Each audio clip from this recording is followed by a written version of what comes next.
Hello student, KJ knowledge hub के YouTube channel में मैं कन्हैया जी पांडे आपका स्वागत करता हूं। तो स्टूडेंट, आज हम लोग बिहार बोर्ड के विषय भूगोल वर्ग 10 के पाठ 3 जल संसाधन के बारे में कारण बताए के बारे में अध्ययन करेंगे और इससे संबंधित जो प्रश्न हैं उसका उत्तर देने का प्रयास करेंगे। तो स्टूडेंट, कारण बताए का पहला प्रश्न है, पृथ्वी पर महासागरों में बहुत जल एकत्रित है, फिर भी अनेक देश जल संकट से त्रस्त हैं, क्यों?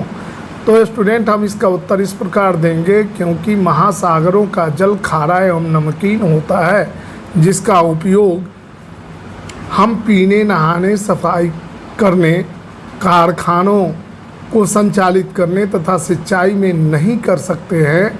इसलिए पृथ्वी पर महासागरों में बहुत जल एकत्रित होने के बावजूद अनेक देश जल संकट से त्रस्त हैं और जल संकट से ऐसा माना जा रहा है कि पूरी दुनिया जो है वर्तमान समय में जूझ रही है।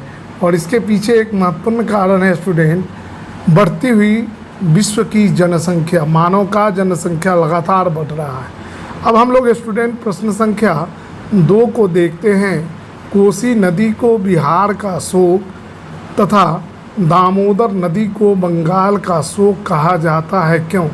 तो स्टूडेंट, जैसा कि आप जानते हैं कि कोसी और दामोदर नदियों के कारण बिहार और बंगाल में हमेशा जो है भीषण बाढ़ आती रहती हैं, जिसके चलते व्यापक जान माल की हानि होती है, क्षति होती है, खेतों में खड़ी फसलें नष्ट हो जाती है, मकानें ध्वस्त हो जाती है, पशुएं मर जाते हैं।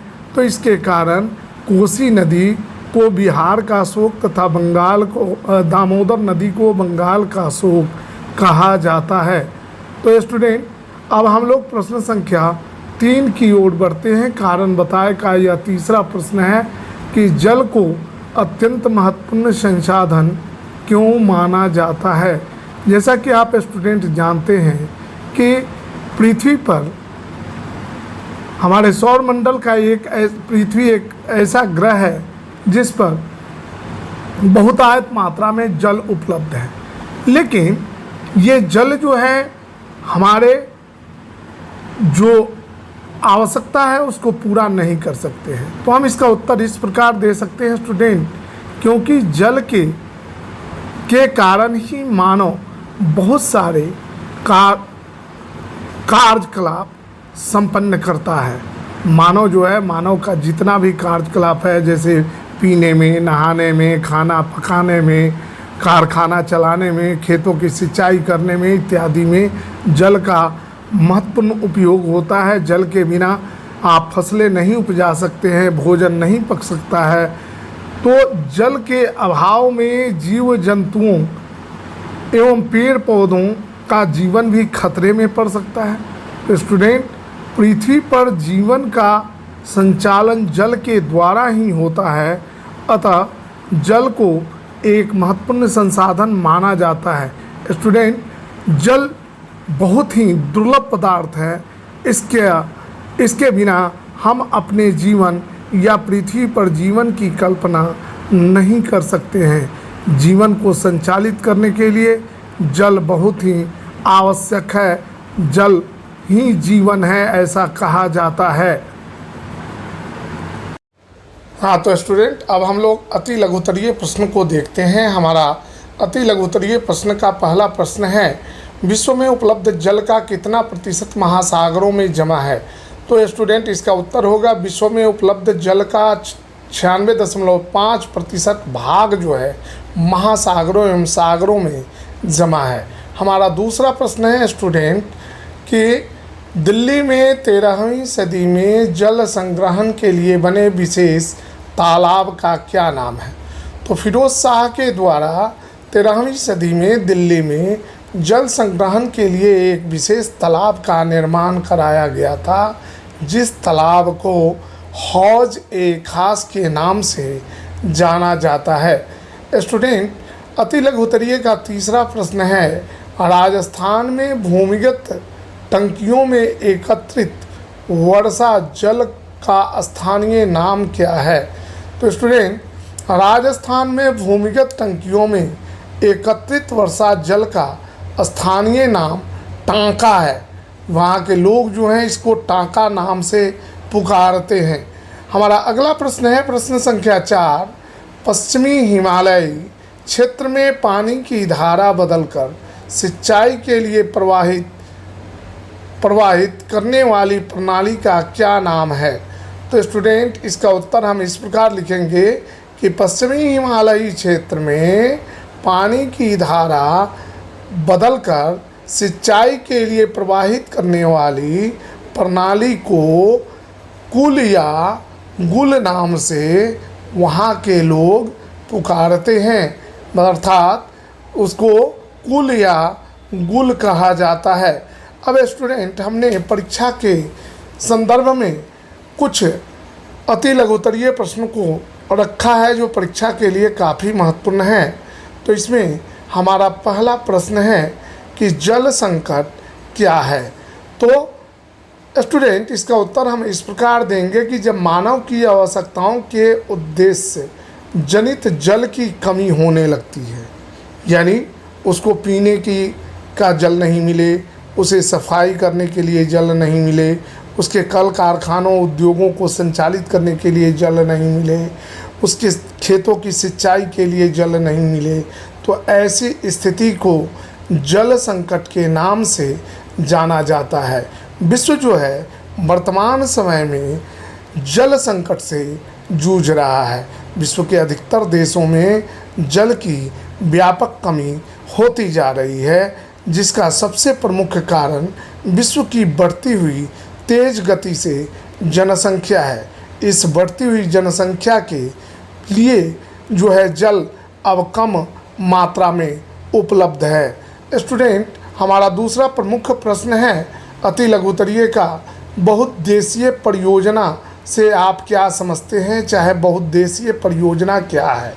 वैसी परियोजना है जिसकी सहायता से मानव के कई उद्देश्यों जैसे बाढ़ नियंत्रण, सिंचाई की सुविधाओं का विकास, मिट्टी के कटाव पर रोक, बिजली के उत्पादन, मत्स्य पालन, परिवहन सुविधाओं का विकास, पर्यटन का विकास इत्यादि की पूर्ति एक साथ होने लगे, तो ऐसी परियोजनाओं को बहुउद्देशीय परियोजना के नाम से हम लोग जानते हैं।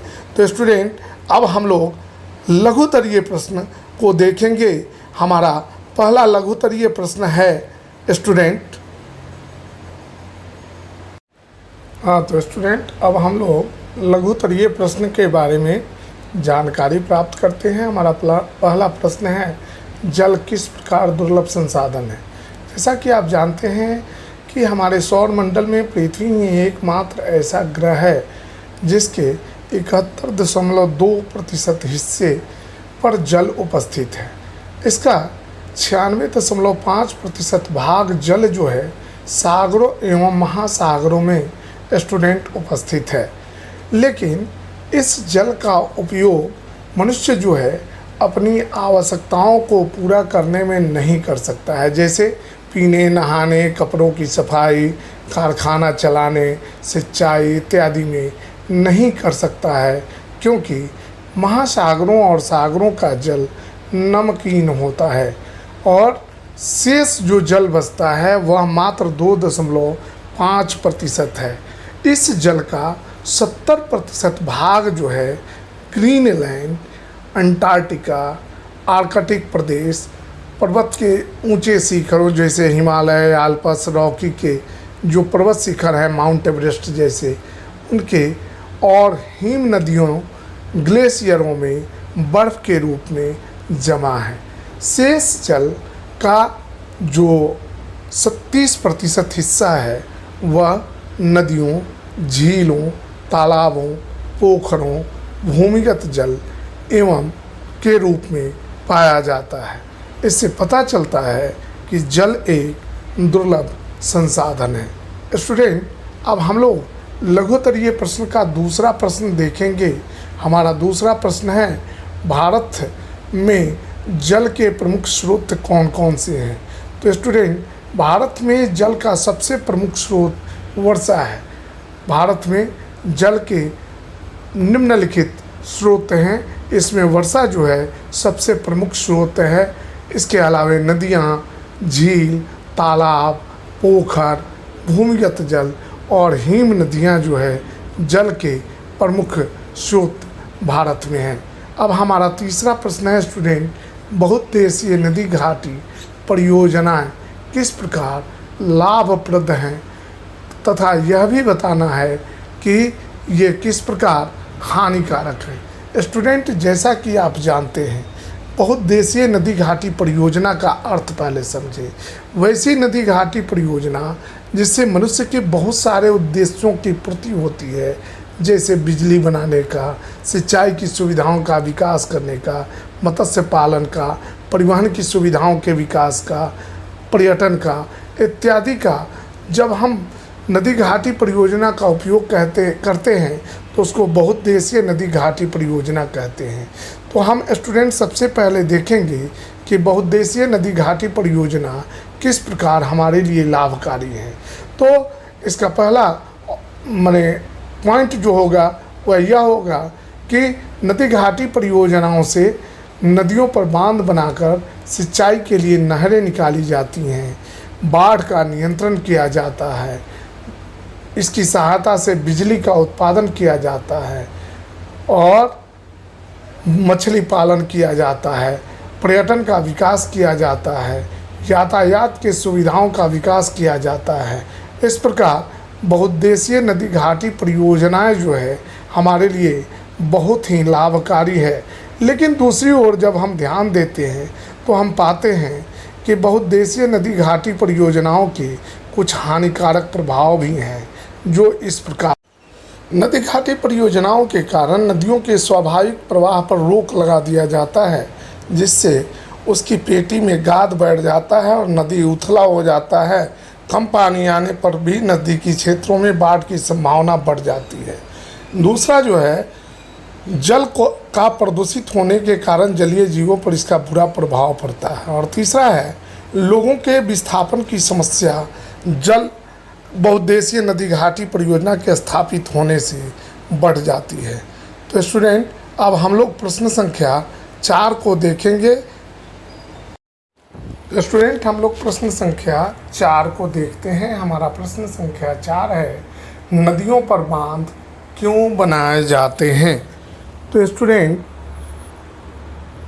और उनसे होने वाले लाभों का उल्लेख करें। तो स्टूडेंट, देखते हैं नदियों पर बांध क्यों बनाए जाते हैं। तो स्टूडेंट, हम इसका उत्तर इस प्रकार देंगे, नदियों के जल का समुचित उपयोग करने के लिए हम लोग नदियों पर बांध बनाते हैं। बांध से निम्नलिखित लाभ है। नंबर 1, सिंचाई की सुविधाओं का विकास होता है बांध बनाने के बाद।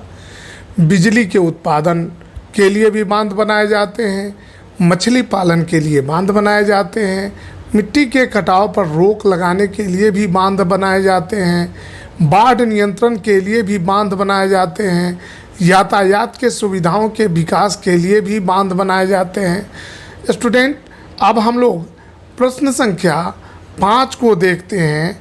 हमारा प्रश्न संख्या 5 है, स्वतंत्रता प्राप्ति के बाद भारत में प्रथम बहुउद्देशीय नदी घाटी परियोजना कौन बनी? इससे कौन 2 राज्य लाभान्वित हुए? तो स्टूडेंट, इसका उत्तर होगा स्वतंत्रता प्राप्ति के फलस्वरूप भारत की प्रथम बहुउद्देशीय नदी घाटी परियोजना का नाम दामोदर नदी घाटी परियोजना है। यह परियोजना अमेरिका के टेनेसी नदी घाटी परियोजना पर आधारित थी। इस परियोजना से पहले पश्चिम बंगाल और बिहार को लाभान्वित हुए, लेकिन 2001 में बिहार के विभाजन के फलस्वरूप झारखंड राज्य बनने के बाद वर्तमान समय में पश्चिम बंगाल एवं झारखंड राज्य जो हैं इस परियोजना से लाभान्वित हो रहे हैं। स्टूडेंट, हमारा प्रश्न संख्या 6 है, भारत की सबसे बड़ी नदी घाटी परियोजना कौन है और यह किस नदी पर है? इससे किस क्षेत्र का आर्थिक विकास में मदद मिली है? तो स्टूडेंट, हम इसका उत्तर इस प्रकार देंगे। भारत की सबसे बड़ी नदी घाटी परियोजना का नाम भाखड़ा नागल परियोजना है और यह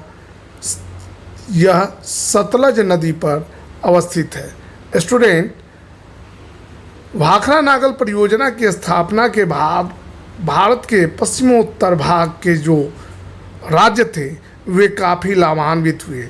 इन राज्यों में पंजाब, हरियाणा, हिमाचल प्रदेश, राजस्थान, दिल्ली और उत्तर प्रदेश प्रमुख हैं।